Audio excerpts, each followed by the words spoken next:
Hi there, welcome back to the shop and part 2 of my table build. This wasn't meant to be a two-part build, but because of the mistakes that I made, I've got to come back and correct, and I want to make some additions to the table as well. So let's get straight into it. First part of the problem is here. This should actually be on the outside. So if you look at the other one, it's on the outside. So is that, but this one's on the inside. So I've got to correct that.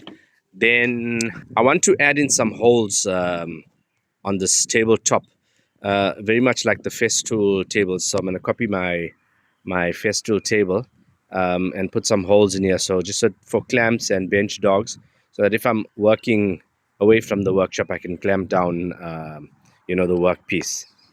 I also found a few things lying around in the shop. I know that I had lots of hinges lying around, so that's the fourth hinge that I was missing, so I've got that. And then I found these. They are a little bit stronger than these, so I'm going to change that. And I was trying to figure out what this is called. This is called a cabin hook.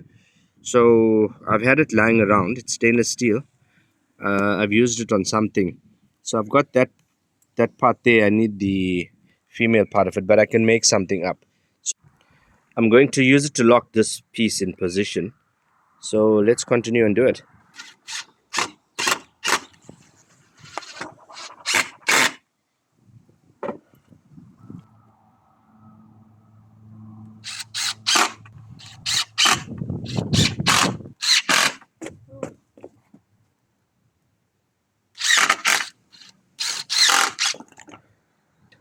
I'm going to go ahead and change the hinges on this side as well. So I'll do that off camera. So my apprentice wanted to do it. I guess we're going to record it.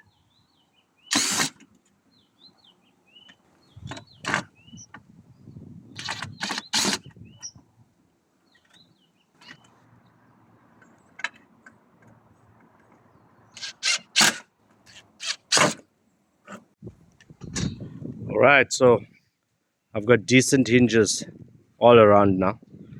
That's a new one that I just put in. They're more robust, and of course those and these. So it's certainly looking better and it's standing better. Now I'll get onto the top.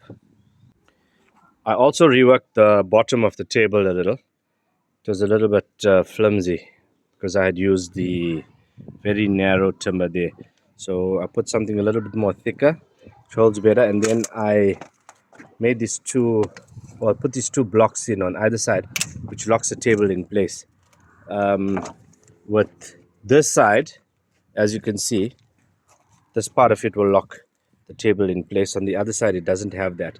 So now the top will sit fairly steady, and then okay, now finally I can start marking for the holes and drilling. That is my coffee, eh? I have the entire army here with me today.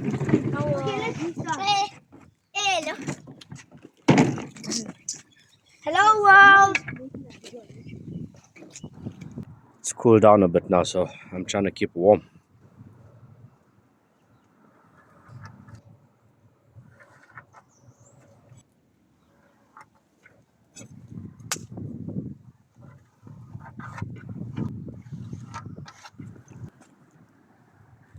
So I'm going to be drilling 19 mil holes. I'm following the Festool table, so it's roughly 96 on centers. And then I've just made it a slightly smaller gap towards the edges there. I've marked out, so I'll go ahead and drill now.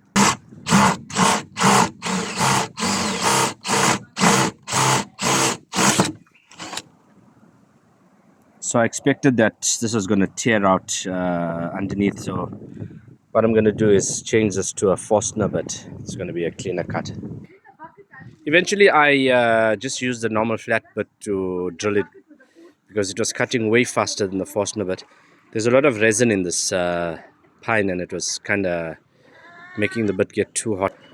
So I'm going to go ahead, sand, and then I'll put an edge around it. The rain is coming down, so I want to finish the sanding quickly.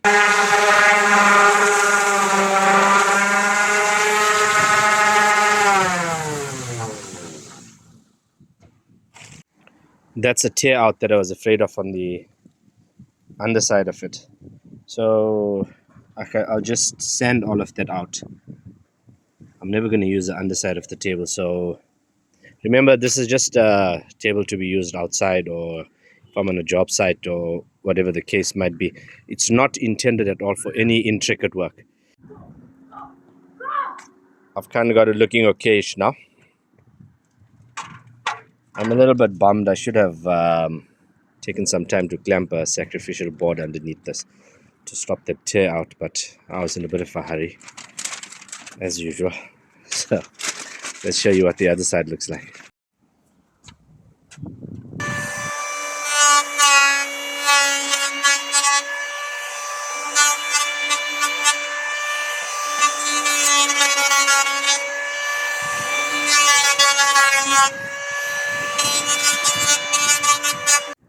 So that's a top now. Looks pretty decent. I skipped a hole there. And I didn't finish that one. But other than that, I'm happy with it.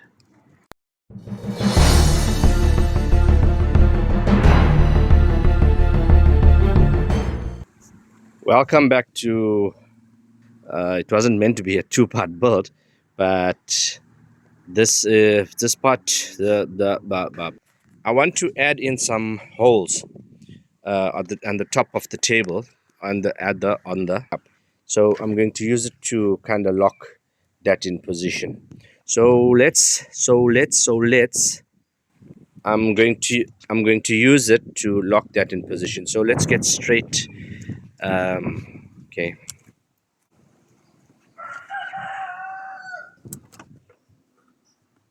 Getting this? Yeah.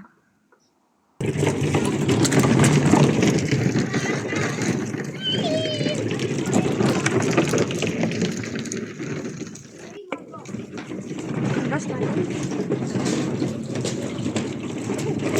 Hello, guys!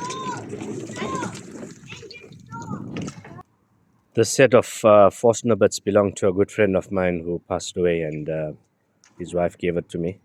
And I feel proud to be keeping his memory alive each time I use it. So it's a beautiful set. I'm going to go use a 19 from there.